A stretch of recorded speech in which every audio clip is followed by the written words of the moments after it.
നീ ഇതുവരെ റെഡി ആയില്ലേ? കുറെ നേരം ആയല്ലോ നീ ഒരുക്കാൻ പോയിട്ട്. എനിക്ക് 5 മിനിറ്റ് മതി കേട്ടോ. എനിക്ക് ഡ്രസ്സൊന്നുമില്ല. ഞാൻ നാട്ടിൽ പോയാലോ എന്ന് ആലോചിക്കാം, കുറച്ച് ഡ്രസ്സ് മേടിക്കാൻ. ഇപ്രാവശ്യം നാട്ടിൽ നിന്ന് വന്നപ്പോഴല്ലേ 2 പെട്ടി നിറച്ച് സാധനം കൊണ്ടുവന്നേ. ഓ, അതൊക്കെ ഞാൻ ഓരോ പരിപാടിക്ക് ഇട്ടു. എനിക്ക് പുതിയ ഡ്രസ്സൊന്നും ഇല്ലെന്നാണ് ഞാൻ നേരത്തെ പറഞ്ഞത്.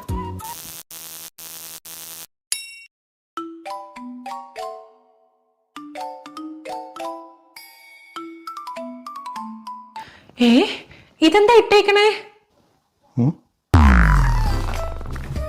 ഷർട്ടും പാന്റും. ഈ ഷർട്ട് എനിക്ക് ഒട്ടും ഇഷ്ടമല്ല. ഇത് നീ എനിക്ക് മേടിച്ചു തന്ന ഷർട്ടാ. ഈ ഷർട്ട് സുമയുടെ ബർത്ത്ഡേ പരിപാടിക്ക് ഇട്ട ഷർട്ട് തന്നെയാണ്. പിന്നെ നാട്ടുകാർ എന്റെ ഷർട്ടിന്റെ സെൻസസ് എടുത്തൊന്നും ഇറക്കുമല്ലേ? അതല്ല, ഈ ഷർട്ടിന്റെ കളർ എന്റെ ചുരിദാറിന്റെ കളറുമായിട്ട് മാറ്റുന്നില്ല. പിന്നെ പച്ച ഷർട്ട്, ഞാൻ ഈ ഷർട്ട് മാറുന്ന പ്രശ്നമില്ല.